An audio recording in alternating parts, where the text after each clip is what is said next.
Σε αυτή την παρουσίαση θα δούμε ένα θέμα διαφορικών εξισώσεων που είχε πέσει στο τμήμα αγρονόμων τοπογράφων του Εθνικού Μετσοβίου Πολυτεχνείου τον Οκτώβριο του 2007. Το συγκεκριμένο θέμα αφορά μία δευτεροτάξια, γραμμική, μη ομογενή διαφορική εξίσωση, η οποία είναι αυτή εδώ και η μερική της λύση χρειάζεται τη μέθοδο της μεταβολής των παραμέτρων για να καθοριστεί. Για αυτή την εξίσωση γνωρίζουμε ότι η γενική της λύση θα δοθεί από το άθροισμα της λύσης της ομογενούς με την μερική λύση. Για τη μερική λύση θα χρειαστούμε τη μέθοδο της μεταβολής των παραμέτρων. Πάμε να βρούμε πρώτα την ομογενή λύση, δηλαδή τη λύση της ομογενούς εξίσωσης. Η ομογενής εξίσωση είναι αυτή εδώ. Είναι μια εξίσωση με σταθερούς συντελεστές. Αυτό σημαίνει ότι θα υποθέσουμε ως λύση της ένα εκθετικό. Αντικαθιστώντας το εκθετικό μέσα στην εξίσωση, θα λάβουμε το χαρακτηριστικό πολυώνυμο της εξίσωσης, το οποίο είναι ένα πολυώνυμο του ίδιου βαθμού με την τάξη της εξίσωσης, δεύτερης τάξης η εξίσωση δεύτερου βαθμού το πολυώνυμο, το οποίο μπορεί να λυθεί ή με τη διακρίνουσα ή, αν είναι κάποιος πιο παρατηρητικός, θα διαπιστώσει ότι στη συγκεκριμένη περίπτωση προέρχεται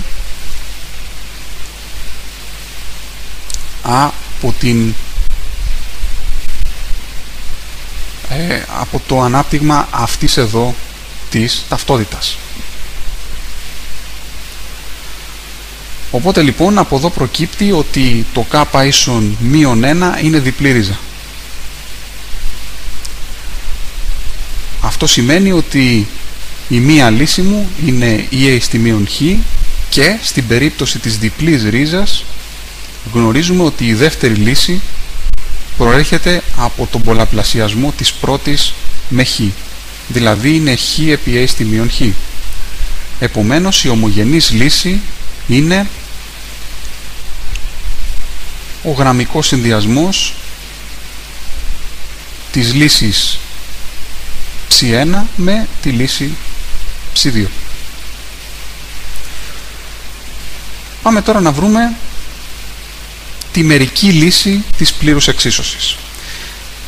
Εδώ θα χρειαστεί να εφαρμόσουμε τη μέθοδο της μεταβολής των παραμέτρων, η οποία συνίσταται σε δύο απλά βήματα, τα οποία είναι στάνταρ σε κάθε τέτοια εξίσωση. Το πρώτο βήμα είναι να υποθέσουμε τη μορφή της μερικής λύσης, η οποία προκύπτει πολύ εύκολα από την ομογενή λύση που μόλις έχουμε βρει, με τη μόνη αλλαγή ότι τα σε 1 και σε 2 από σταθερές θα γίνουν συναρτήσεις. Δηλαδή, ας πούμε σε 1 του χ και σε 2 του χ. Οπότε, όπως υποψιάζεστε, το δεύτερο βήμα θα είναι να πάμε να βρούμε ποια είναι αυτά τα σε 1 και σε 2 του χ. Αυτό γίνεται με δύο στάνταρ εξισώσεις, οι οποίες έχουν τη γενική μορφή σε 1 τόνος ψ1 συν σε 2 τόνος ψ2 ίσον με το 0 και σε 1 τόνος ψ1 τόνος και σε 2 τόνος ψ2 τόνος ίσον r του χ, όπου r του χ είναι ο μη ομογενής όρος που στη συγκεκριμένη περίπτωση είναι ο a στη μείον χ προς 9 και χ τετράγωνο.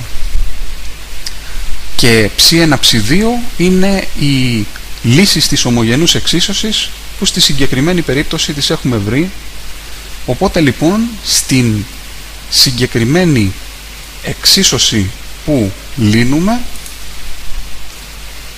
οι δύο αυτές εξισώσεις θα γίνουν ως εξής. Θα είναι σε 1 τόνος a στη μείον χ συν σε 2 τόνος χ επί a στη μείον χ ίσον με το 0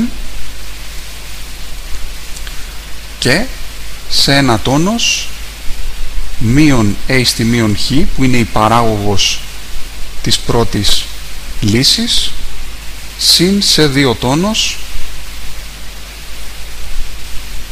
a στη μείον χ μείον χ επί a στη μείον χ ίσον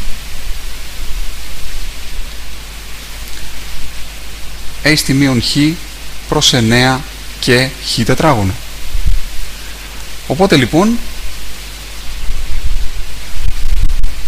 αν την πρώτη εξίσωση την πούμε α και τη δεύτερη εξίσωση την πούμε β, στόχος μας είναι να απαλείψουμε σε πρώτη φάση είτε σε ένα τόνος είτε σε δύο τόνος.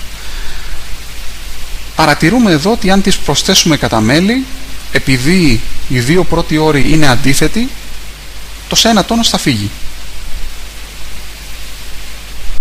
Οπότε λοιπόν, αν τις προσθέσουμε κατά μέλη, τελικά αυτό που θα πάρουμε θα είναι σε δύο τόνος ίσον 1 προς 9 και χ τετράγωνο.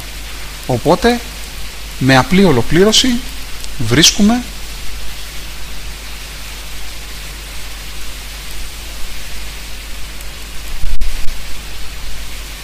την συνάρτηση σε 2 του χ.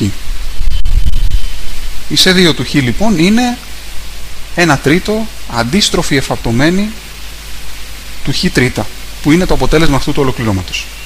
Και γνωρίζοντας το σε 2, επιστρέφουμε σε μία από τις δύο εξισώσεις αβ, την πιο εύκολη, που συνήθως θα είναι η α, αντικαθιστούμε το σε 2 και βρίσκουμε το σε 1 του χ από την α.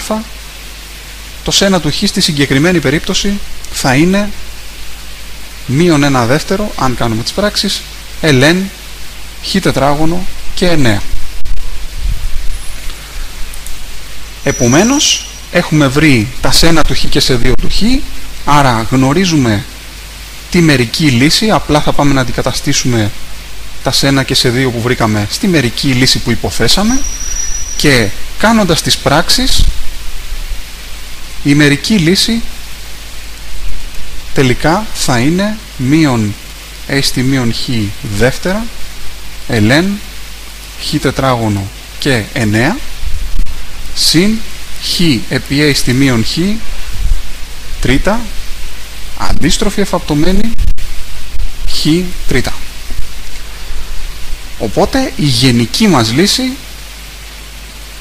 θα είναι το άθροισμα της λύσης της ομογενούς που βρήκαμε πιο πριν, και είναι αυτή εδώ, συν τη μερική λύση της πλήρους εξίσωσης που μόλις έχουμε βρει.